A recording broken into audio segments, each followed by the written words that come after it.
Hello and welcome to another Hen Dog Maths video. So today I'll be explaining what derivatives are and a simple way to calculate them when in polynomial form, so powers of x and things, so simple equations of lines. So this is part of calculus, which primarily looks at rate of change, or how much something changes over a small distance or a small amount of time. So derivatives mainly looks at calculating gradients of lines, so how much something changes in its y value compared to its x, which I have two equations of the line here plotted, sketched roughly really, and one from a previous video we can calculate the gradient, which is noted as m, quite easily by just looking at the coefficient of x, which would be 2. So that's we can find that out easily. So that's the blue line. That's quite simple what its gradient is. It's constant at every point in the line. It's always going to be 2. The x coordinate will always be 2 times smaller than the y coordinate. But for y equals x squared, our perfect parabola, it's not simple because the gradient is constantly changing. You'll have probably been told before to draw a tangent at a certain point to work out the gradient at that point of x. So it depends on the point of x, is what we know initially already. Which that can be quite rough and hand drawn. So there's a way to get the equation of the line of the tangent at that point, just from y equals x squared. Well, let's have a look at that. So obviously we don't know what m is yet. I'm going to plot here y equals just a part of the graph. There we go, like that, and y equals x squared. I'll do it in black still. Would look something like that. And so let's say we're looking at this point here, x. Just go dotted up to there. So it would be that point in the graph. So this would be the y coordinate. So this would be x squared because y is equal to x squared. There we go. Sorry, not y. X squared. Sorry. There we go. And so calculus, as I said, it's looking at rate of change.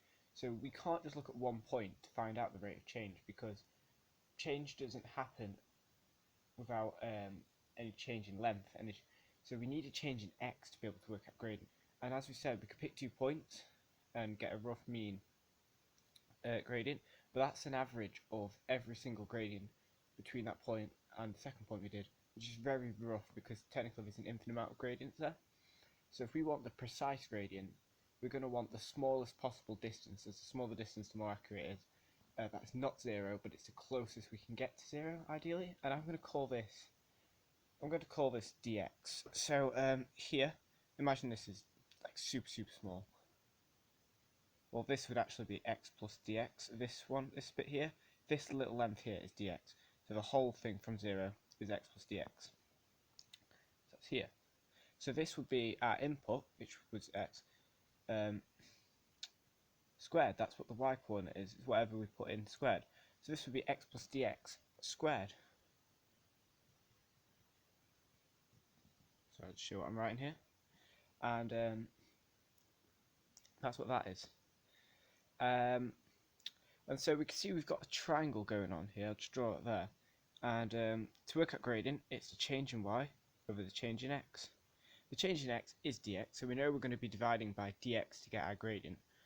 But the change in y would be this minus this, the change in the y values. So it'd be x plus dx squared. I'm going to expand that bracket, so square both terms and double the product between them. So we will have x squared plus 2x dx plus dx squared. I've wrote that down there not just because I didn't have much space, but also because dx squared, dx is meant to be very small, and therefore dx squared is going to be even smaller. And okay, so all this is going to be divided by dx. So I'm just going to put m is equal to x squared plus 2x dx plus dx squared all over dx. Alright. Now. Oh, sorry. No, that's not right at all.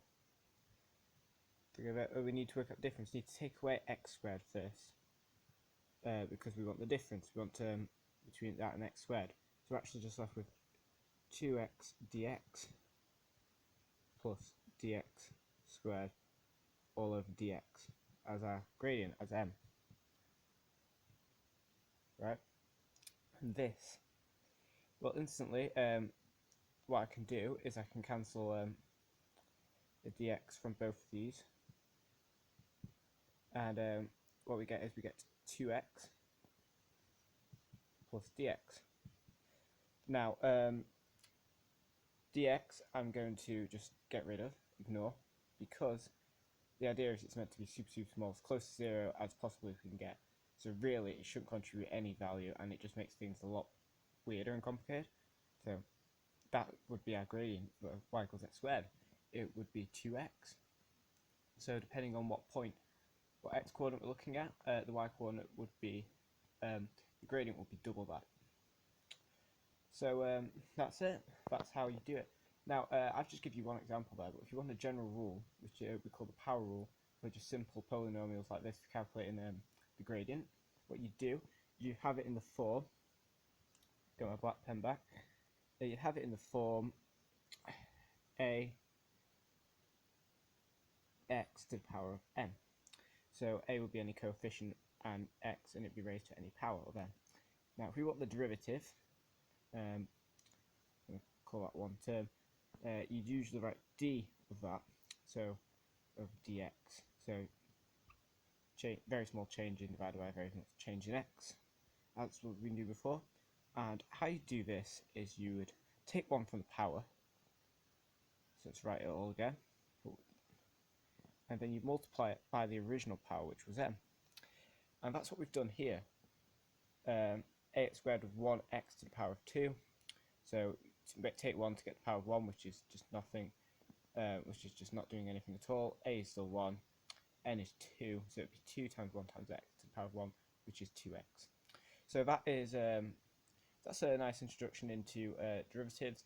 I'll do another video on the chain rule soon. So thank you for watching.